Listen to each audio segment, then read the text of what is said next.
The knives have come out, figuratively speaking, on Joe Biden. You had the cocaine incident last week, where you had, obviously, they don't know who it came from, but we all know who had the coke in the White House. Now we've got some attack ads, or some attack articles coming out about Biden. Here's the title. From former allies. These papers used to carry water for the Bidens not more than a year ago. Now, all of a sudden, here's an attack article. Here's a hit piece. The title of this article from Axios.com, Old Yeller, Biden's Private Fury. Behind closed doors, Biden has such a quick-trigger temper that some aides try to avoid meeting alone with him. Some take a colleague as a shield against a solo blast. The president's expletives include, "God damn it, how the fuck do you not know this? Don't fucking bullshit me, and get the fuck out of here," according to both current and former aides who have witnessed and been on the receiving end of these outbursts. Some Biden aides think the president would be better off occasionally displaying his temper in public as a way to calm the voters down who are worried that maybe he's disengaged and too old for office. I'm going to tell you right now, go for it. Start cussing at the press. I'm all for it. Let's do it. Biden's aides still talk about how angry he got at Jeff Zients, then the administration's COVID czar in late 2021, when there was a shortage of testing kits. A spokesperson for Zients told Axios, "I'm not going to speak to what internal convos may or may not have happened between Jeff and the president." The White House declined to comment. There is no question that the Biden temper is for real. It may not be as volcanic as Bill Clinton's, but it's definitely there, said Chris Whipple, an author of one of Biden's White House books. Let's see here. Yeah, so this just goes on and on and on and on about people who have been cussed out, screamed at by Joe Biden. Here's another one. Connaughton wrote that as a senator, Biden was an egomaniacal autocrat determined to manage his staff through fear. He told of a time during the 2008 election when the 23-year-old campaign fundraising staffer got into the car with Biden. The staffer said, "Okay, Senator, time to do some fundraising calls," the aide said. Biden responded by looking at him and saying, "Get the fuck out of my car."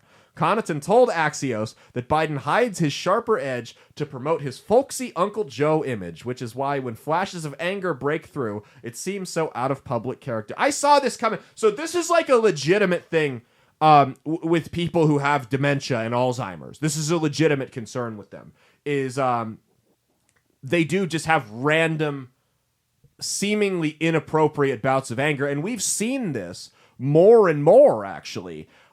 As the years have gone on into his presidency, he's snapped at people in the press. And a lot of the time, it seems like it's at an extremely inappropriate time. It's like, why are you getting so upset right now? And it's a couple things. And I'm not a doctor, I'm not a psychologist, but this is from what I've read on my infinite wisdom in Wikipedia. What it means is they can't understand what's going on, so they get frustrated, and their first response is to lash out in anger. Number two, their brain just can't process the appropriate emotions for the current situation. So, where it could just be a normal conversational tone, now all of a sudden he's screaming and cussing at you. Sundowner syndrome. That's another thing. Google sundowner syndrome. See what that is. Sundowner syndrome. I'm pulling it up right here. I'm going to read the definition. If you care for someone with Alzheimer's or dementia, you may notice certain behaviors and feelings from your loved one around sunset. This phenomenon is called sundown syndrome or sundowning. Symptoms include insomnia, anxiety, pacing, hallucinations, paranoia, and confusion. Now, a lot of these things are going on behind closed doors, so after the workday and the business day are over. So he's screaming at these people in the evening is the key takeaway here. So the guy has dementia, I'm telling you. So what does this mean? Well, like I said, you got these reporters, and if you watch these people in the regime corporate-approved media a couple years ago during the 2020 election, when they went to go interview Biden, it was like watching someone with their grandparent in a nursing home. The questions they asked them. Whereas with Trump, it was the guns blazing, right? They'd sit down with Biden, and it'd be, how are you today? And, they talk about ice cream. And they would talk about ice cream. They would talk about his dogs, about his grandkids, not the one with the stripper, because he pretends he doesn't have that one. Literally, he has 7 grandkids. Quote unquote, Dr. Jill Biden wrote her book and dedicated it to her 6 grandkids. What a piece of shit trailer trash family they are. Truly trailer trash. So you have these reporters that went in and they were all fluffy and nice. And, they were very kind and patient with him. Now, all of a sudden, you're seeing these articles about cocaine, round-the-clock stories about cocaine in the White House. You've got these stories starting to come out of him abusing his staffers and his employees and things along those lines. When it was supposed to be this folksy, family-first guy, that was his public image. All of a sudden, it's shifted. Why? Well, again, we got to find the why. We have these, themes to all the episodes now. I love it. And then they just naturally flow. You have to find the why to the what. Why are they coming out in lockstep? Not at the same pace as the sex trafficking thing, but why is the mainstream media slowly starting to turn on Uncle Joe Biden? Why? Why are they turning on Dementia Man? Well, let's think about it. His poll numbers are slipping. A lot of people are starting to doubt whether or not he can actually run the country for 4 more years, which is a legitimate concern considering he's like 1 billion years old. I think it's a legitimate concern that he might be a little too old to continue to run the country that he was alive when it was founded. I think that might be a legitimate concern. Gavin Newsom, governor of California, who I like to call the most dangerous man in American politics. He goes on Fox News up against Sean Hannity, one of their best, right? That is their best right now. And while I disagreed with everything he said, and while I definitely would have had a different interview style with that psychopath than Hannity did, he tore him to pieces. The guy looks good. He is a full-blown Marxist communist that packages it like Mitt Romney. The guy talks like a car salesman and has the worst ideas possible, short of being a full-blown, Stalin or Hitler. He's bad.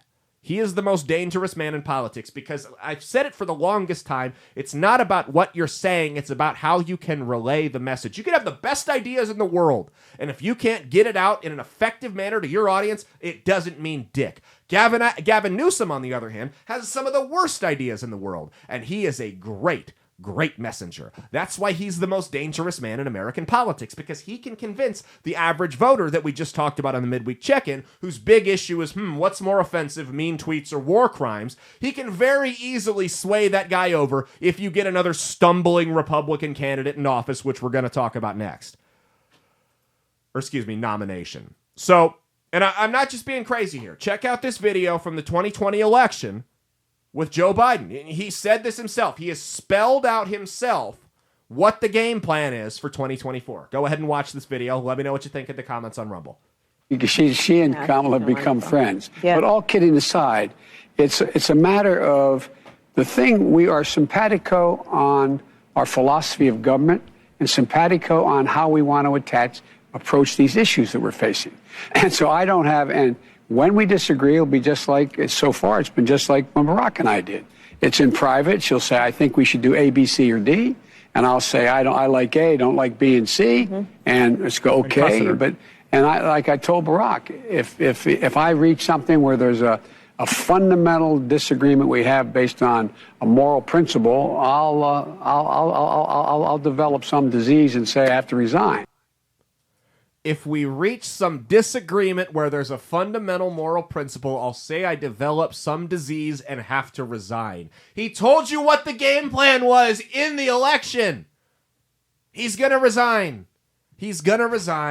Gavin Newsom's going to take his place, and he's going to mop the floor with Donald Trump because I don't think Donald Trump can win an election. Hey, thanks for watching. If you liked what you saw, be sure to click the link in the description to get the full episode on Rumble. If you prefer to listen along, you could actually get us on Spotify, Spreaker, and iHeartRadio. You can also go to www.outlawstreamers.com to learn more about not just my show, but tons of other great shows and all the exciting projects they have coming up. Follow my socials at Caleb Isn't Funny on Twitter and Instagram, at Caleb Salvatore Comedy on the Chinese Spy app that is TikTok, and be sure to like and subscribe to this YouTube channel. Thanks, and we'll see you every Saturday for brand new episodes of That's Based. Peace.